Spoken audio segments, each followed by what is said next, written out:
Hey, Curtis, Hey Oz. what do we got this week? This week we've got Jaws meets Titanic, little bit of Jurassic Park, some Girls Gone Wild, and it all takes place at the Wisconsin Dells. This week we've got Deep Blue Sea.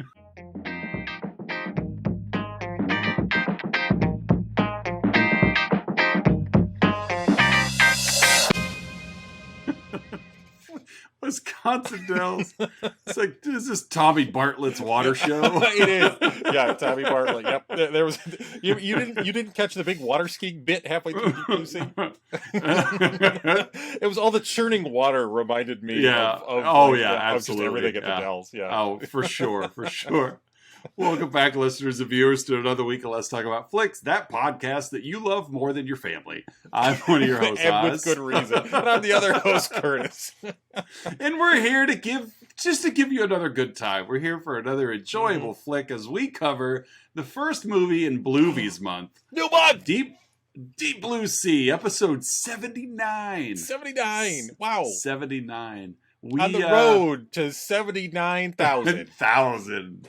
I counted out what looks like episode 100 would be. I think if we keep our current monthly themes going, episode 100 is going to be a good one.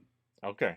It's a very appropriate movie for Okay. us. So I'll have to look at it and do the math and see where we land. I have to flip-flop my two movies that month to make it work, but that's easy. So before we get rolling on this magnum opus of a Mr. Renny Harlin, Renny Harlin. I do want to give a shout out to Patreon subscribers Don S, Aaron A, and Mandy K. Thank you again for your patronage. There is a link to Patreon.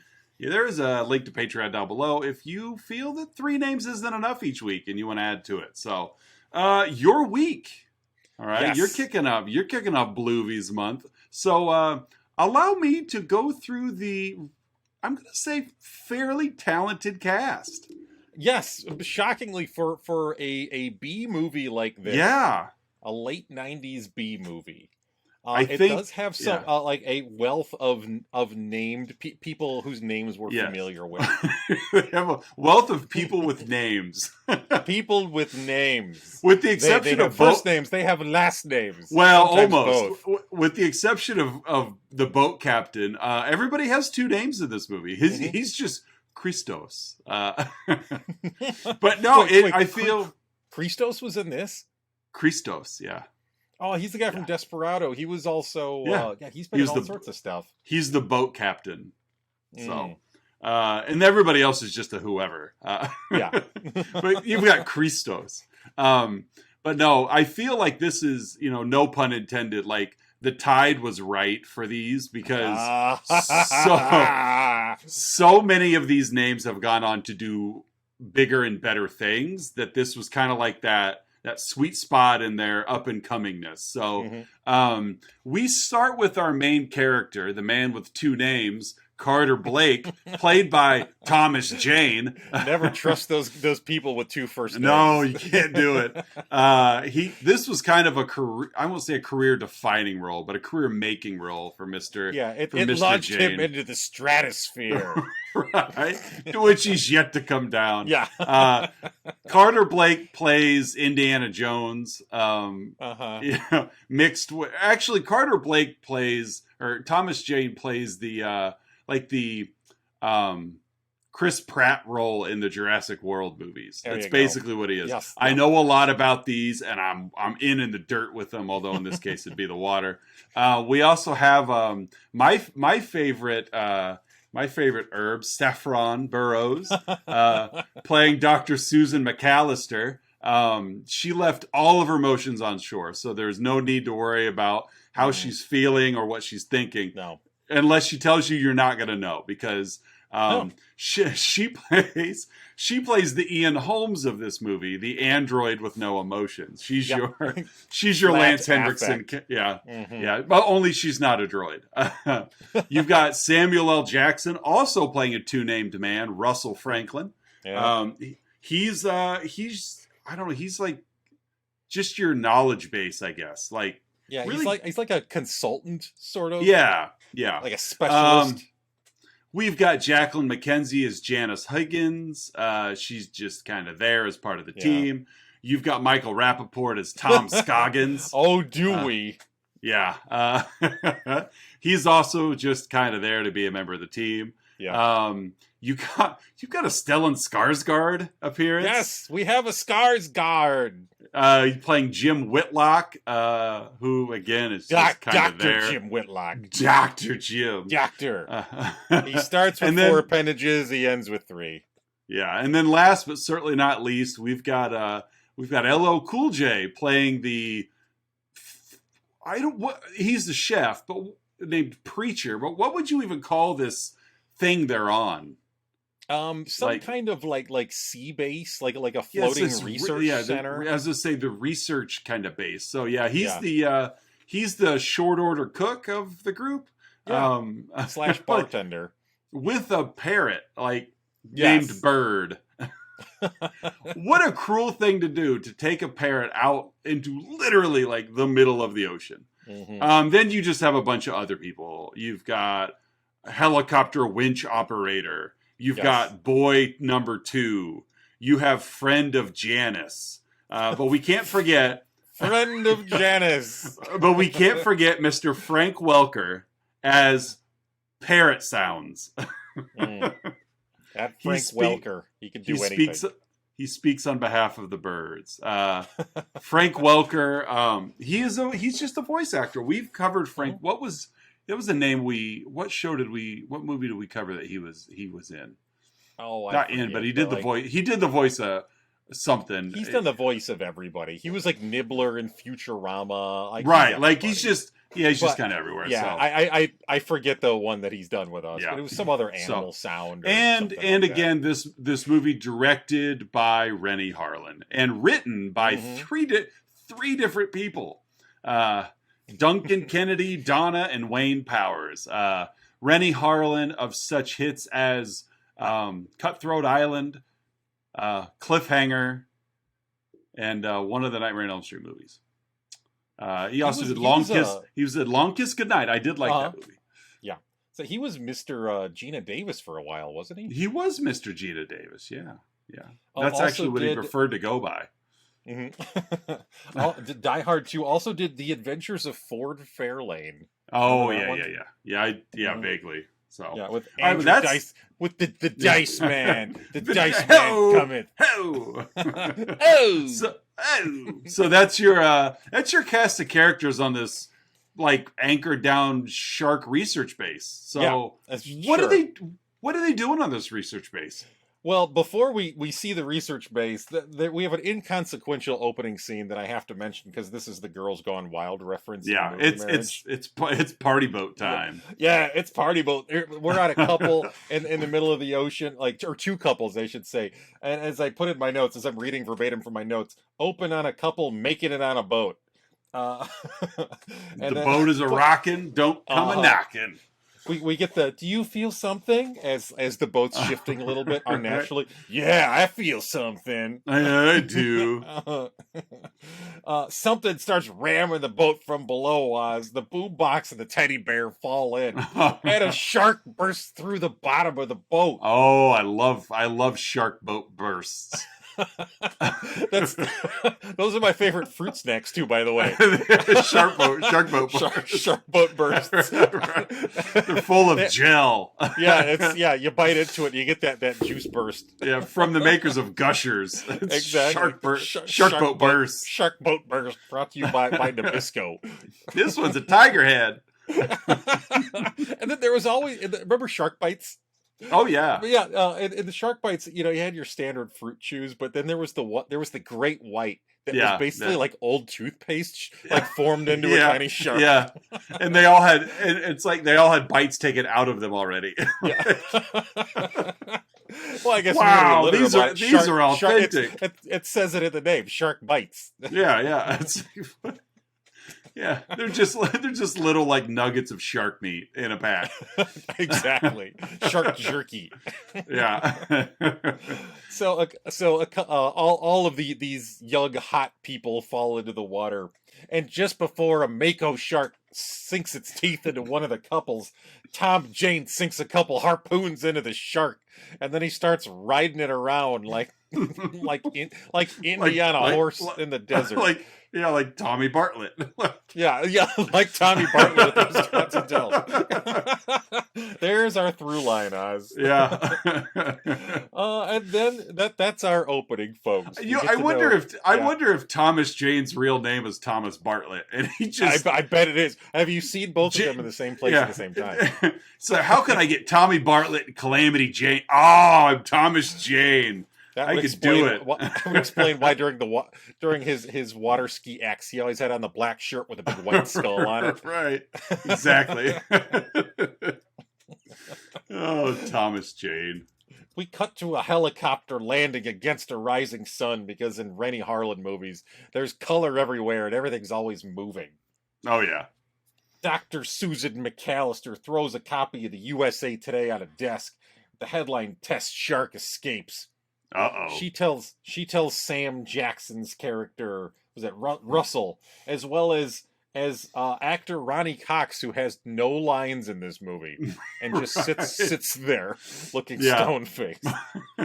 Ronnie Cox, the lead villain from RoboCop. Yeah, cha-ching, like, I'll take my paycheck, please. Yeah.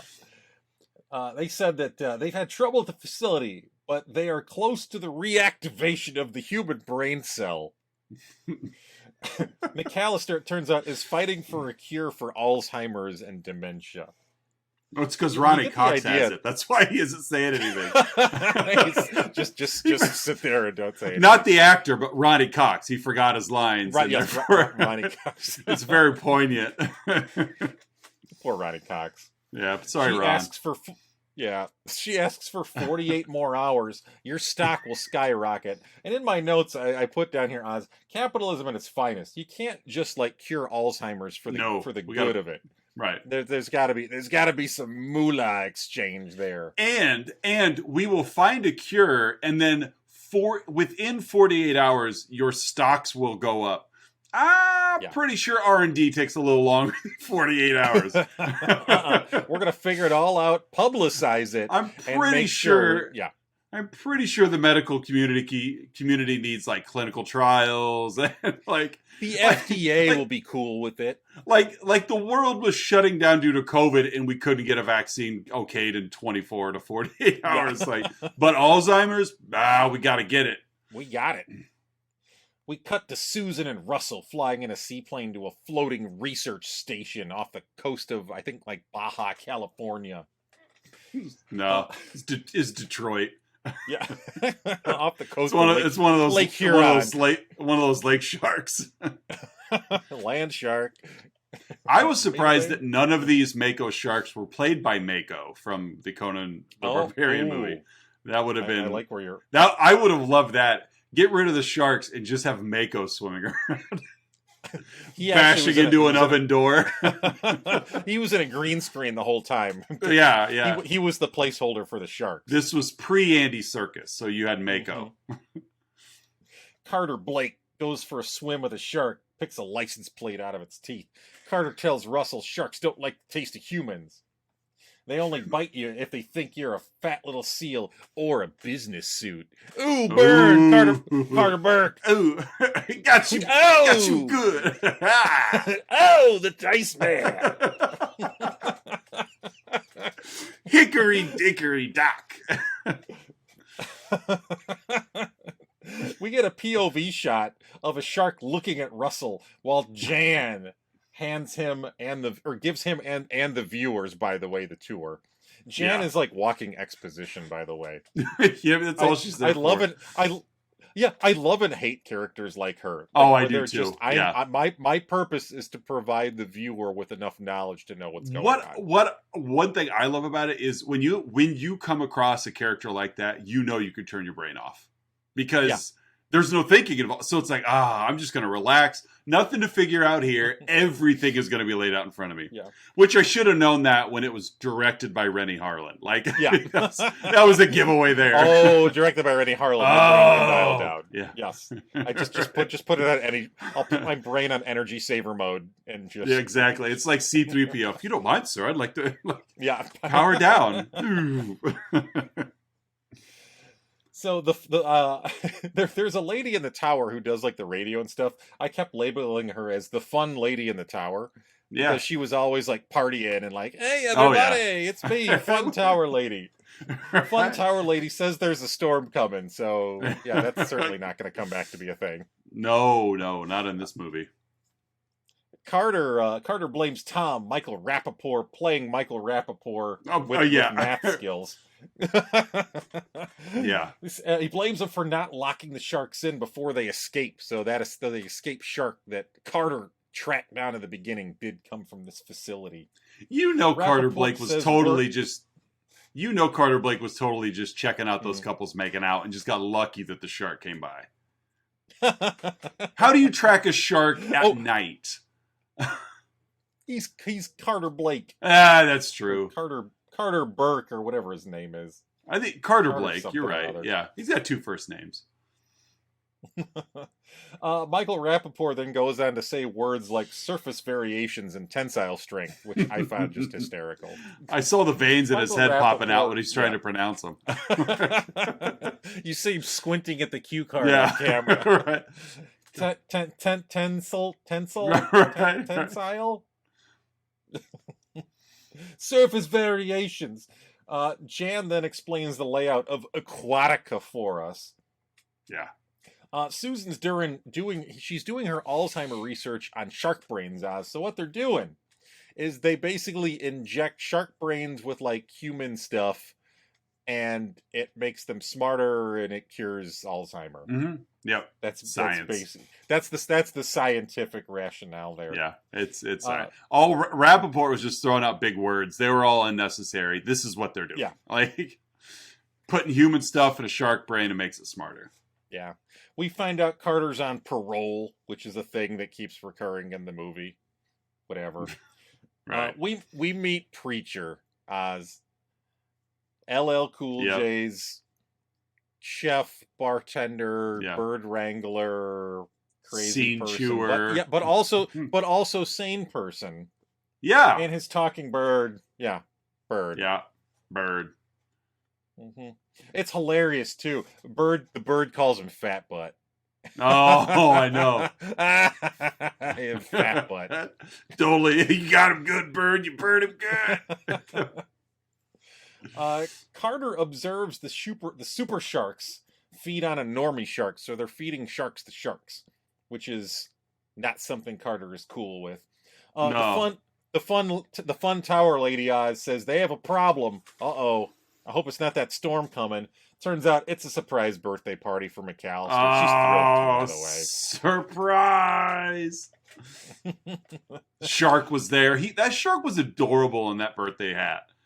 It was. It really looked good. Bird in its mouth. Bird sang happy birthday by himself. It was so cute. Called her Fat Butt. Fat Butt. Happy birthday, Fat Butt. Fat Butt. Jan expositions some more that sharks' brains don't age or decline, and that they grew one of the shark's brains to 5 times its size to harvest its protein. It's just this gigantic Pinky and the brain. Pinky and the brain. They took Krang from Ninja Turtles and just exactly it on top of a shark. That's all it is. Yeah. No, it's Leader from the Marvel universe. There you go. With a big oversized cranium. The storm's getting worse, Oz. They're getting worried. Carter goes underwater to swim in like a underground observation tunnel tube cage thing. Yeah, all of them. I don't know. Yes. He's attacked by 2 sharks simultaneously, but they can't get through because he's in an underwater tunnel tube cage thing. Yeah. They recognize him as a threat. And Oz, get this. They swim backwards. I noticed the sharks, that. They swim backwards. These CGI sharks have been programmed to swim backwards. Yeah. The team was watching, and they are unsettled by all of these things. Sharks normally aren't pack hunters. No. And then the sharks start taking out the cameras. Yeah, these sharks were good. They knew the CCTV system very well. They did. They did.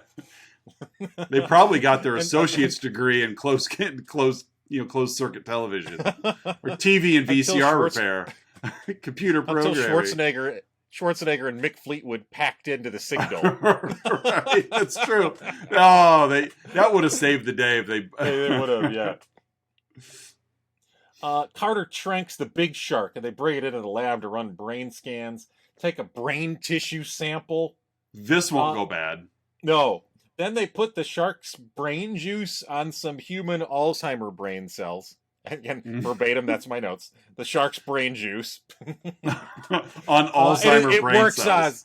On human Alzheimer brain cells. And it's working, Oz. It's working. Get this. We found a cure. The neurons are firing. They're reconnecting. The neural pathways are aligning. They found the cure, Oz. Was this or was this not based on a true story? Oh, this is totally true story. Yeah, I thought there was some documentary feel to this movie. Yeah. Yeah, the whole first third of this movie, the first act, is all documentary footage. Yeah, well, it's a little bit of that, but it's more like Unsolved Mysteries where they're doing like dramatizations of it. Like, it's all true, but to protect those that were involved, we brought in these big name actors to do it. Yes, to keep the anonymity. Because scientists aren't there. I mean, everybody knows scientists aren't good actors. No, they're terrible. Right. That's how many Bill Nye and Mr. Wizard movies have you seen? None. Because they're scientists, they're not actors. Yeah. That would explain why Robert Stack was there narrating while smoking a cigarette for the entire first third of the movie. Yeah, right. Unsolved Mysteries I watched a lot as a kid. It spooked me out. That's why I didn't watch it. It's because it spooked me out. Yeah, a lot of that stuff creeped me out, but I was good with it. Made me who I am today. I have hair on my chest. Yeah. So, Oz, it's working. They've just cured dementia. Thankfully. And just then, the shark comes to and bites off Stellan Skarsgård's arm. It was playing possum the whole time, despite the fact that its brain had just been jabbed by a long needle. So? Carter Shark brains don't age. Yeah, that's right. According to Jan. Right. Carter then bursts through the glass for a gun while McAlester yells, "Carter, no!" in slow-mo. Oh, no. And she releases the shark back into the water before Carter can open fire. Right. Fun Tower Lady calls for a helicopter medevac. Who's there like immediately? Yeah. However, the storm's getting really bad, so they put this scene shouldn't make me laugh, but it does. So they get Jim, they get Stellan Skarsgård on a gurney, like a medical gurney. Yeah, like a med board. Yeah, and they start hauling him up, with a tow cable. Yeah, and the chopper's winch gives because of the weather and whatnot, and Jim on the gurney falls directly into the shark water tank. Yep. Yep. And looks the like meat's back attached. on the menu, boys. Then the orcs showed up. No, exactly. So, yeah. So Jim's gurney is underwater, but something starts pulling him around all the place, and it pulls the chopper down into the base, killing Fun Tower I love Lady. It. Oh. Or rest in peace, Fun Tower Lady. Right? FTL forever. So the survivors, our team, they go back down to this like underwater like window observatory thingy, and they see the big shark swim up with Stellan Skarsgård still on the gurney, alive, underwater, in the shark's mouth. The shark then spits him into the window, which breaks it and then floods the area. Yeah. Oz, how long do you think Jim was underwater and alive? In a shark's mouth. Well, I've seen Pinocchio, so I know that you Yes. can live inside of a water creature for longer than you think. Plus, I'm pretty Mhm. sure that when I've also seen The Fly, so I'm pretty sure that when the shark bit him, some of the shark DNA entered directly into his bloodstream. I Clearly, see what happened here. because it was a very open wound. Mhm. I would say probably longer than you think. Mhm. I believe that Jim being bitten by this shark may have inspired Robert Rodriguez to make Shark Boy and Lava Girl. That there's a direct through line between these Mhm. movies. In So, fact, where Deep Blue Sea ends, it picks up a few minutes later in Shark Boy and Lava Girl. yeah, where Jim is Shark Boy. Stellan Yeah. Skarsgård. Actually, it's one He's of the Shark other Boy. Skarsgårds. Yeah, he's Shark Yeah. Boy. So, but he lived longer than I think anybody would have thought. Yeah. In the freezing water too, but In the whatever. freezing water. Tomato, potato. Right. So Oz, the entire base is getting flooded. The survivors are trying to figure things out. Preacher is still by himself in the galley, and Yeah. essentially there's 3 sharks. There's 2 smaller Gen 1 sharks, and then there's the big female Gen. That's Gen right. 2 shark. Shark 2.0. So one of the smaller Gen 1 sharks gets into the galley and it's swimming around. Preacher ends up stuffing himself into the oven to get a barrier, and of course the shark bumps up against the oven knob. Turns the oven on. Yeah. The shark Yes. snuck into the Yeah. galley, by the way. Like, waited till It Preacher's back was turned. Preacher was standing on shelving, and the shark was underwater, yet could see that his back was turned from outside the galley before it snuck in. These sharks are smart. It's got a human brain. They are smart, especially these sharks. And I should mention that our next casualty is Bird the bird. One of the Gen 1, the Gen 1 shark. Sorry, fat butt. Yeah, sorry. Wasn't quite chicken wings, but it was still an appetizer. Oh, so he's in there. Eventually he gets out, and the gas is spewing everywhere in there, and he takes out his Zippo lighter and chucks it towards the gas of the shark and blows it up. So that's right. One shark down, 2 to go. Lights the Zippo and throws it across the room while lit in a water-filled room. And so if that's not a product placement for Zippo lighters, I don't know what is. Science also smoke, what it is. You can smoke underwater with those things. Oh, back to the bigger group. Russell and Carter figure out the sharks are breaking doors intentionally and hunting them.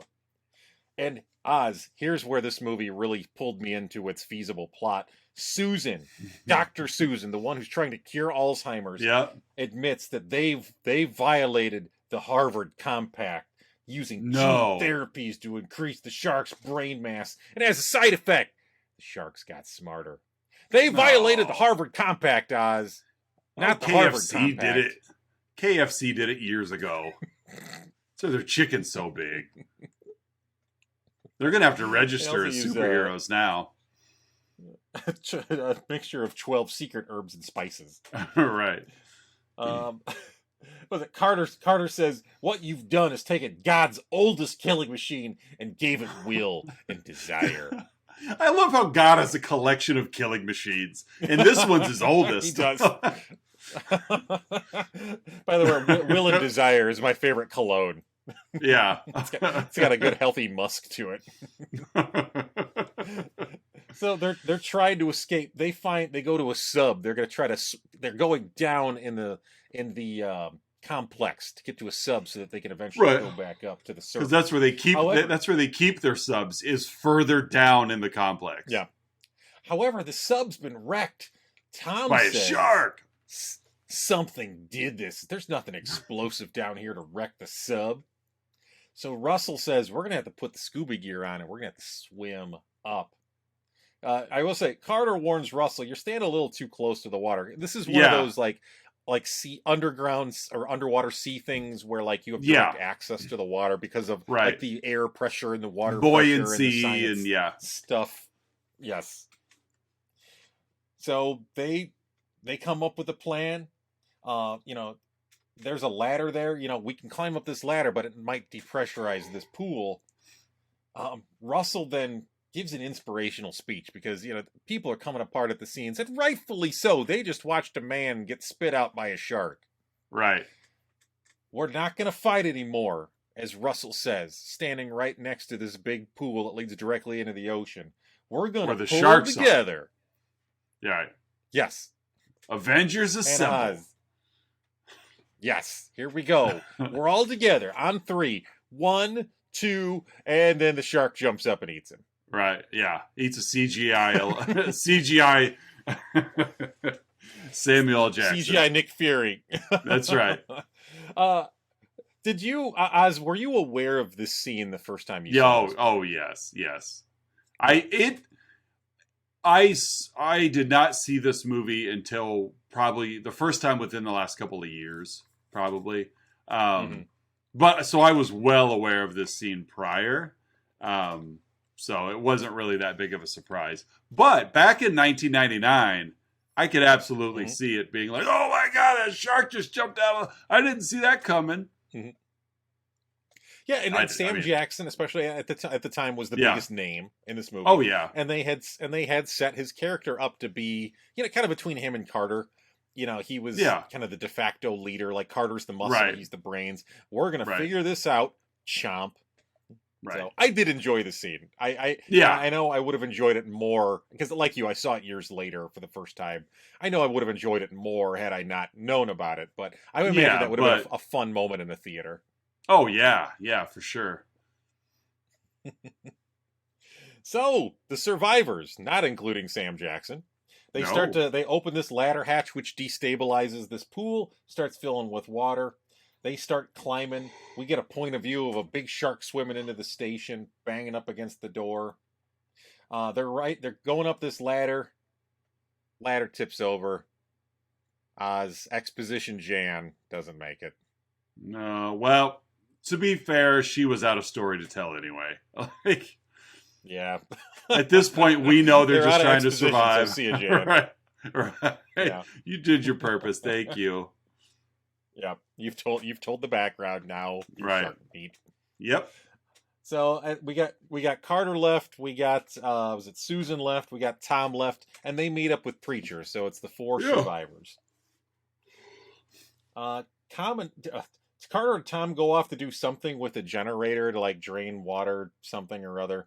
The surviving Gen 1 tracks Tom and Carter. They've successfully flipped the switch to drain the thing so they can get in the other thing. And just as Tom, Michael Rappaport, gives Carter the old thumbs up. We did it. Sorry, Michael Rappaport.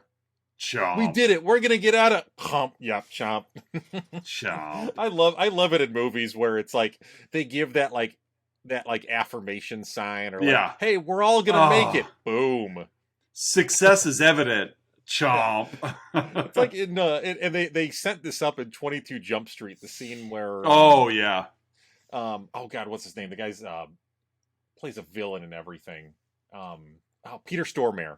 He's the bad guy, of course, and he's in the helicopter, and a grenade ends up there, and he's just about to make it away. I feel so alive. Yeah, it is. It's just, I mean, because it's everybody's. Yeah. It's not a surprise, but it's fun because it's like, oh, that's satisfying. You let your guard down, and now you're shark meat. Yeah. Susan, in the meantime, goes to her quarters to get her research. While she's there, she gets trapped in her quarters by the same shark that just ate Tom. Yeah. And the only way she can get out of this, Oz, is to take off her wetsuit down to her bra and panties. I think I stand on the wetsuit. I think I was playing a game as I was watching, and I said to my wife, I'm like, why does she have her clothes off? She goes, because she's standing on her clothes to keep from being electrocuted. I'm like, oh, okay. Yes, yeah. Okay. She tore some wires off the wall, and she needed to ground herself, I guess. I guess. The wetsuit. And neoprene. Sure. All right. She successfully electrocutes the shark and does not electrocute herself. So Lucky. go Dr. Susan. She is the doctor. Nice job, Saffron. Yeah, that's true. She did fry her research though, so there's that. Oh, So, now, sorry, now the dementia cure to sufferers. Alzheimer's been lost at sea. So we got 3 survivors left. We got Susan, we got Carter, and we got Preacher. They have to flood a room to blow a pressure door, something or other. Yeah. Preacher starts quoting a Bible verse. Though I walk through the valley of the shadow of death, and then he starts cursing. I don't get the Preacher character. I don't Like, really he's the either. crazy guy, but he's also like the relatable guy at the same time. It's Yeah. a weird combination. And He's- it's one of my. I think. Go ahead. I think he's the Ice Cube from Anaconda to this movie. Oh my God! You just took that out of my head because I was literally about to say at the last minute I took Anaconda out of my movie marriage. All right. Because he is the Ice Cube character from Yeah. Anaconda. Yeah. Let's take a prominent rapper and throw him in here to be relatable. Yeah. Only in this case, yes, he does play the relatable character, but then he's like insane at the same time. Yeah. It's right. so Right. bizarre. So they make it back to the surface, tricking the Gen 2 shark by using like fire extinguishers and bright things to distract it. Yeah, Sure. because Gen 2 apparently is dumber than Gen 1's. I don't know. Yeah. So they get to the surface, and of course the shark then grabs Preacher by the leg with blood gushing everywhere. Like everywhere. There's blood. Yeah. I mean, the human body's I- only got so much. Yeah, and, I found some on my hands watching this movie after this scene. Like there was some in my house. You looked out and LL Cool J's blood was Right. was pooling in your house. From 24-year-old LL Cool J blood in my house. Yes. Yep. Preacher, because he's still conscious, yeah. grabs this big cross necklace because he's also a man of God, and 'Cause he's stabs the Preacher. shark in the eye. he's Preacher. Susan bandages up Preacher. Carter figures out the sharks have been hurting them, and we got to kill the last shark before it escapes into the ocean. Carter uses a harpoon and like makeshift dynamite. Mhm. So basically, he's gonna like use a harpoon gun, like shoot it, and then like electrocute it and dynamite it at the same time, or something like that. I would have just had Preacher So, throw a Zippo yeah. again. I think that would have worked. First time. It's a boomerang Zippo. However, the shark gets too far away. It's too far away. It's out of harpoon gun range. Yeah, almost. right. It's out of range. So Susan decides to be a hero. I didn't get my cure, but I am going to stop this Gen 2 shark from making it out into the ocean. So she cuts her hand, puts blood in the water, and uses herself as bait. She jumps in. I would have thought, honestly, because I know sharks can smell blood, etc.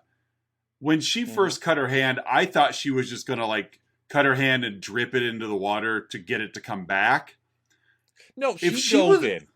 If she was going to jump in the water, and these sharks clearly will go after you, why cut your hand first? Mm-hmm. Well, and like the other thing is like Preacher's blood is also everywhere in the water. I know, right? Apparently, her smells different. I guess so. Yeah, it's lady blood.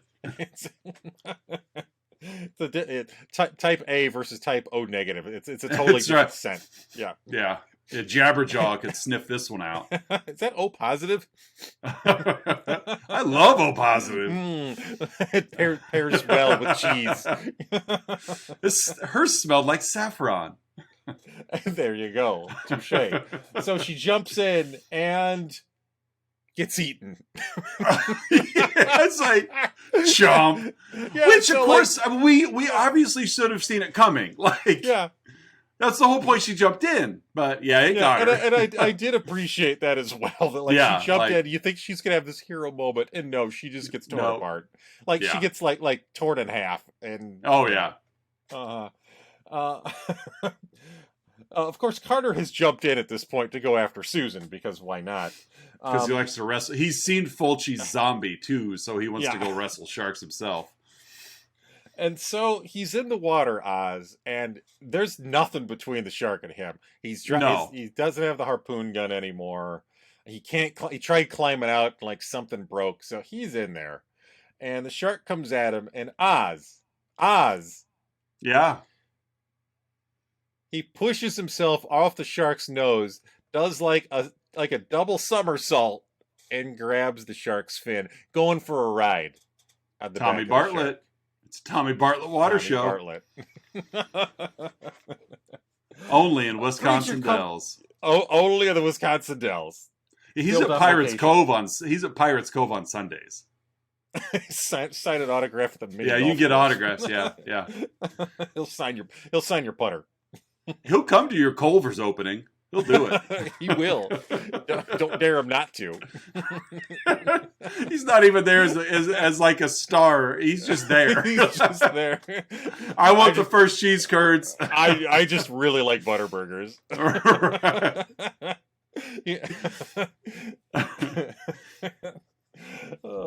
So Preacher comes to, despite having lost like the equivalent of like 78 quarts of blood. Right. He comes to, grabs the harpoon gun, takes a shot, and of course he does hit the shark, but he also hits Preacher's leg as well. Yeah, he does. Or hits Carter's leg, pinning Carter to the shark. To which Carter just gets mad at him. Like, you just got shot by a harpoon, and you're like, way to go, idiot. Nice shot, dub-dub. Fat butt. I hope the shark eats you just like it ate my bird. All along, it was Carter that taught the bird all those words. He was just throwing his voice the whole time. He was just around the corner. Yeah, that's what he was put in jail for. That's why he's on parole. For false impersonation of a bird. False impersonation. He got busted on Sesame Street.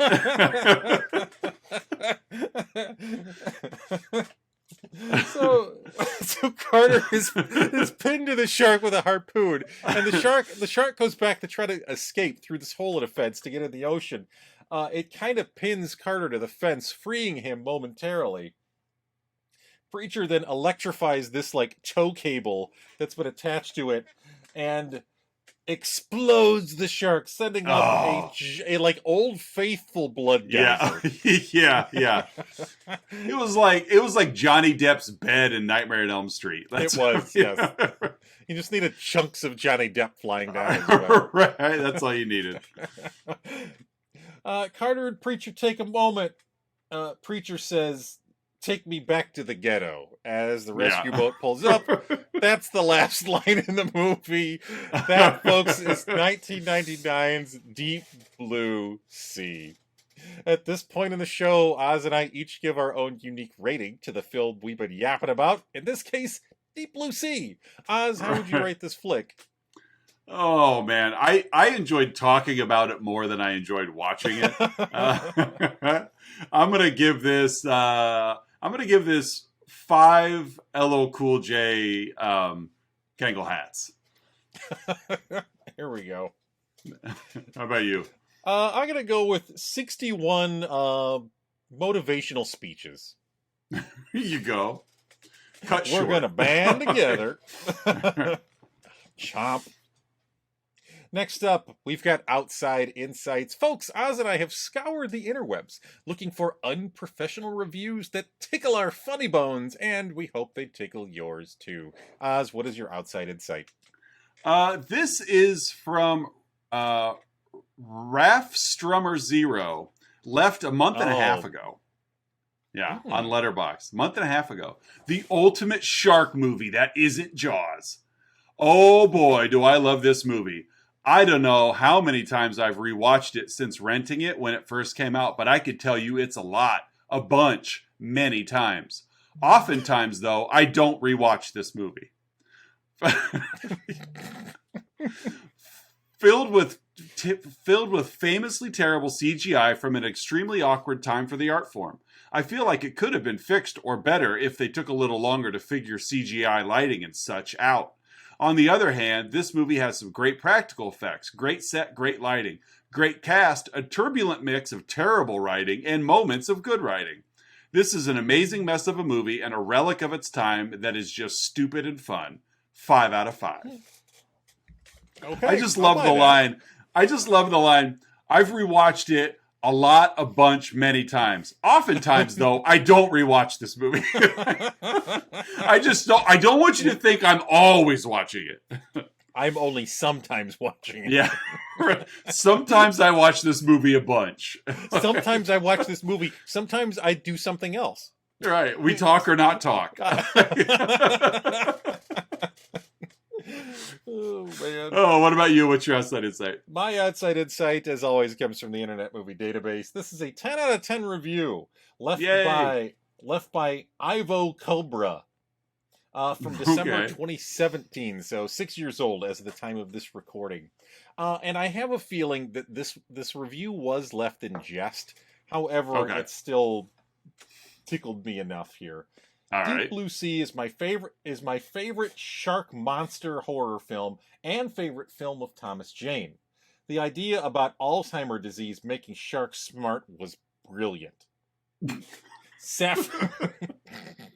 Saffron Burrows as Dr. Susan McAlester, anti-heroine, and I think this is what sold this review. And the tritagonist, the head of the team, because you have your protagonist, why not have a tritagonist? Head of a team of scientists was excellent as the villain. The same time was also a heroine in this film. I love the actress so much. Wonder what happened to her. The movie come out the same year as The Matrix come out, and of course, I went to see that movie in the theater with my mom. This movie I rented in the video store a year later on VHS tape. Samuel L. Jackson is in here, and he's surprised he was eaten again the same he was eaten in Jurassic Park. Stellan Skarsgård in this movie from Thor and Thor: The Dark World, he is so young and thin in this movie. I love this flick to death. It is my all-time favorite shark monster horror film. You love Jaws. I love Deep Blue Sea to death. I love the song Deepest Blue Shark's Fin that was performed from LL Cool J for this movie. Oh, yeah. That was a terrible song. My man, it was awful. I'd rather have Ice Cube just referencing his own classics. Today is a good day. Today was a good day. Yeah. Oh, boy. That's my outside insight. Folks, it's that time in the show you've all been waiting for, our signature segment, the 3, 2, 1, in which Oz and I each share 3 goods, 2 bads, and 1 about the film in question, Deep Blue Sea. Oz, what are your 3 goods? My first good is kudos to Renny Harlin. He always goes big. Like he does. It's just what he does. And so, that's my first good. Just way to go, Renny Harlin. 2, I really like the setup that really anybody could die. And they did. These are sharks. They don't have a conscience. There's no connection.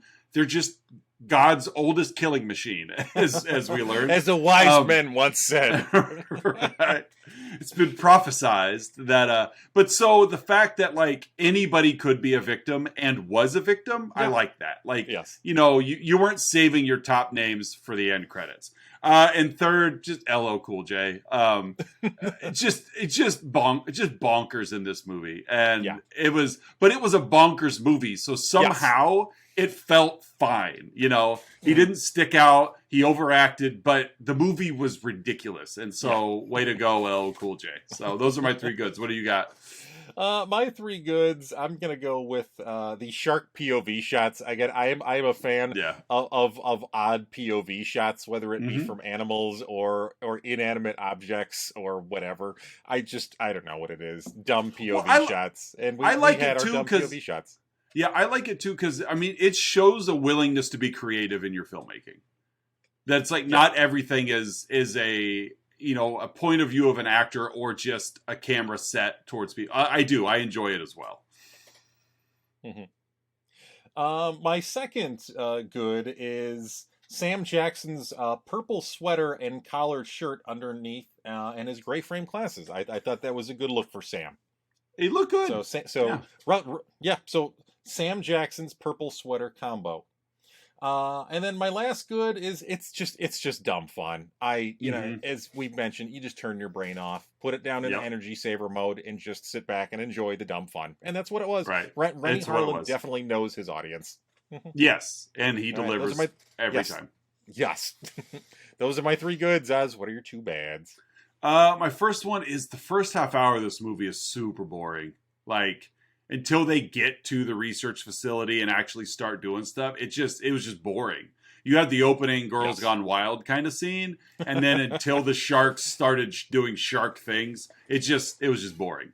And then my second bad is my reviewer wasn't wrong. The CGI when they hovered on the shark a little too long was just bad. You know, it's one of those movies you definitely don't want to pause, you know, because it's going to be evident of what you're looking at is not up to par. So I think the CGI work on the Anaconda from Anaconda was better than the CGI work on these Mako sharks. So those are my 2 bads. Okay. My first bad is Sam Jackson's khaki pants. So I really like this purple sweatery collar shirt. That's a good, but one of his bads is the khaki pants. It just once you get below his waist, the character is it's like he just walked in from Kohl's. No. Yeah, it didn't look right on him. Yeah, you get some good sharp gray trousers to go with that purple sweater, and that would have sold the look.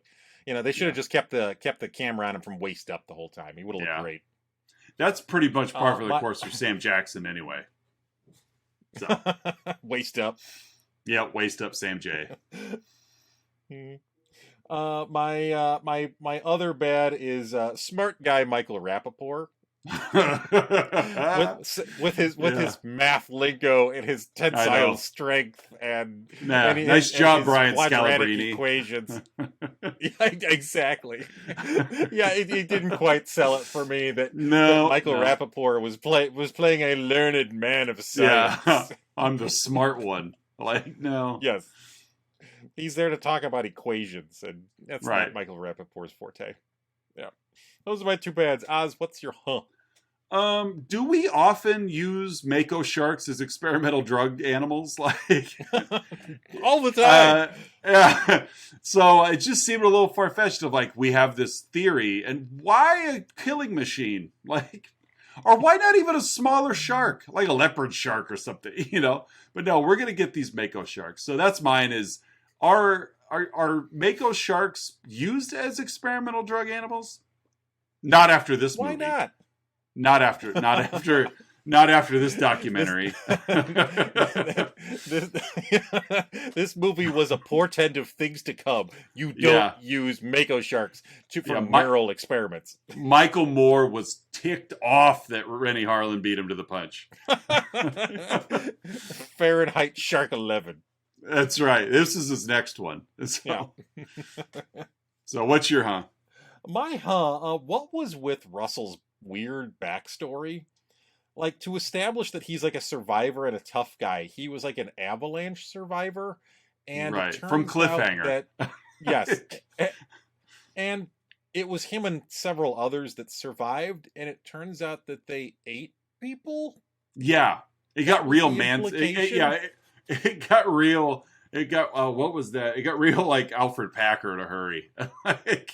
Yeah. Let's build a snowman. You can make him your best friend. You could call him George. So the Russell character is technically a cannibal. Yeah. Because why not? Yeah. Because that makes him a survivor and a tough guy. That's right. He could have been on Battle of the Tough Guys last week. Next time somebody tries to pick a fight with me, I'm going to tell them I eat human flesh. Right. I've eaten a guy. You punch guys, I will eat you, literally. And I'm gonna lick my lips right when I'm done saying it. I'm gonna slather A1 all over you. Right. Here it comes. Then I'm gonna imagine you as a turkey sandwich. Get in my belly. That, folks, is Deep Blue Sea. Yes, it is. What do we got next week as we continue with Bluevies month? Well, as we rounded off just talking about eating, let's move on to a movie whose theme is food. We're going to watch Blue Chips next week. You know, it's a movie about blue potatoes. The story of blue corn tortilla chips. No, we are watching Blue Chips next week. The is it Nick Nolte, Shaquille O'Neal, Anthony Hardaway, and that other guy, collegiate basketball movie. His name is Matt Nover Oz. Oh, I didn't know. It's the varsity. Oh, why didn't we put Varsity Blues on the list? Oh, it's not too late. No. So yeah, this is basically it's Bluevies, not Blues fees. Oh, that's true. That's true. There you go. So this is for college basketball what Varsity Blues was for high school football. Only they took it far more seriously. So we will be back next week to talk about Blue Chips. I don't recall Nick Nolte being in a whipped cream bikini in this movie. No. Nobody wanted his life in this one. So, yeah. So Blue Chips for next week. Social media wise, you know where to find us: Facebook, Instagram, Twitter. Like I mentioned before, there is a link to Patreon down below. Feel free to like and subscribe to YouTube as well, just because it's what you're supposed to do when you're on YouTube. But other than that, that takes care of week 1 of Bluevies month. We will be back with Blue Chips next week for Let's Talk About Flicks. I'm Oz. I'm Curtis. And we'll see you guys in a week.